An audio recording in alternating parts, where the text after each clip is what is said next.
आगरा जिले का प्रभार मिलने के बाद पर्यटन और संस्कृति मंत्री जयवीर सिंह पहली बार आगरा आए। सोमवार शाम को वो सर्किट हाउस पहुंचे। मंगलवार सुबह प्रभारी मंत्री कई कार्यक्रमों में शिरकत करेंगे। पर्यटन मंत्री जयवीर सिंह मंगलवार सुबह 8:30 बजे शीश महल किला उद्यान पश्चिमी गेट के पास सेवा पखवाड़ा के अंतर्गत स्वच्छता कार्यक्रम का शुभारंभ किया।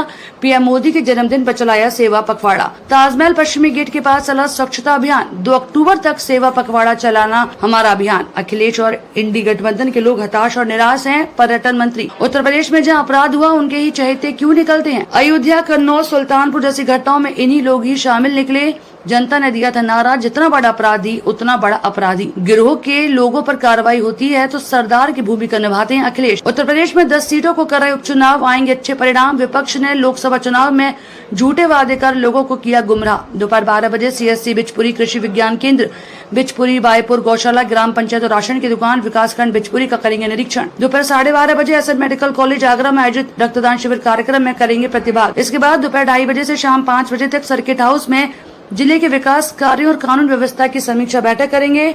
शाम 5 बजे सिरसागंज फिरोजाबाद के लिए होंगे रवाना। जैसा कि पूरा देश और दुनिया जानती है, आदरणीय मोदी जी के जन्म दिवस के पावन मौके पर आज सेवा पखवाड़ा की शुरुआत का पहला दिन है। सेवा पखवाड़े को स्वच्छता दिवस के रूप में, रक्तदान दिवस के रूप में या विभिन्न प्रकार की तमाम जन कल्याणकारी योजनाओं को लागू करने के दिवस के रूप में हम लोग इन 15 दिन का आयोजन आगामी 2 अक्टूबर, जिस दिन हमारे राष्ट्रपिता महात्मा गांधी जी का जन्म दिवस है, उस तक चलाने का काम करेंगे।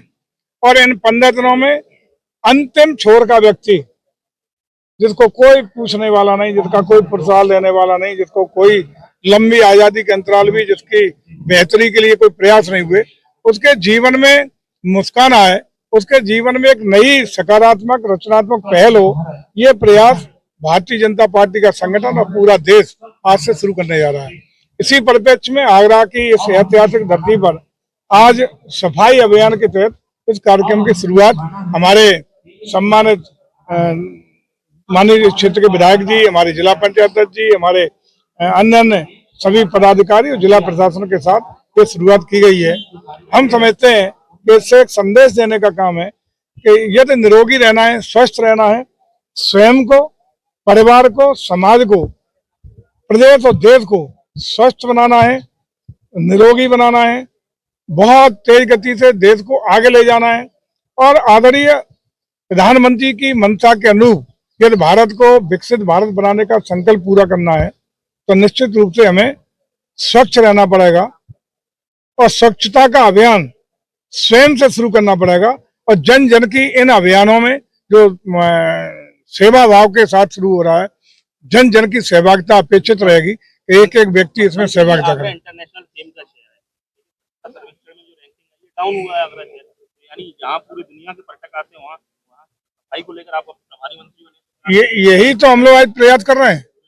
कोई भी सरकार का प्रयास तब तक सफल नहीं हो सकता, इस तरह के प्रयास, जब तक जन जन की स्वयं की भागीदारी न हो। पहले आदमी स्वयं पे वो एडॉप्ट करे, फिर परिवार पे करे, समाज पे, तभी प्रभावी होता है। आज जो शपथ भी इसके बाद लेने का काम किया गया है, उसका भी आशय यही है कि जन जन की सहभागिता और भागीदारी जब तक इन अभियानों के तहत नहीं होगी, स्वयं का जुड़ाव लोग नहीं करेंगे, स्वयं स्वच्छ रहने का प्रयास, स्वच्छता बरतने का प्रयास, गंदगी न करने का प्रयास, तो गंदगी न होने देने का प्रयास नहीं करेंगे, तब तक इस तरह के अभियान कभी सफल नहीं हो सकते। कहा जाता है कि प्रदेश में डबल इंजन की सरकार है, अखिलेश कह रहे हैं कि डबल इंजन की सरकार नहीं, डबल इंजन की तकरार है, क्या कहेंगे? देखिए, मैं समझता हूँ कि अखिलेश जी और इंडी गठबंधन के लोग आज हताश हैं, निराश हैं और हताशा और निराशा में कुछ भी बोल रहे हैं। आखिर उत्तर प्रदेश में जहां जहां अपराध होते हैं, उन्हीं के चहेते लोग क्यों उनमें इन्वॉल्व निकलते हैं? उनके चहेते लोग ही, चाहे अयोध्या की घटना हो, कन्नौज की घटना हो, सुल्तानपुर की घटना हो, उन्हीं के इर्द गिर्द के शागिर्द लोग ही इन्वॉल्व क्यों होते हैं? इसका मतलब साफ है, जो उत्तर प्रदेश की जनता ने 12 से 17 के बीच महसूस भी किया और उसको झेला है, भुगता है। और उसी समय उत्तर प्रदेश के लोगों ने एक नारा दिया था कि जितना बड़ा अपराधी उतना बड़ा समाजवादी।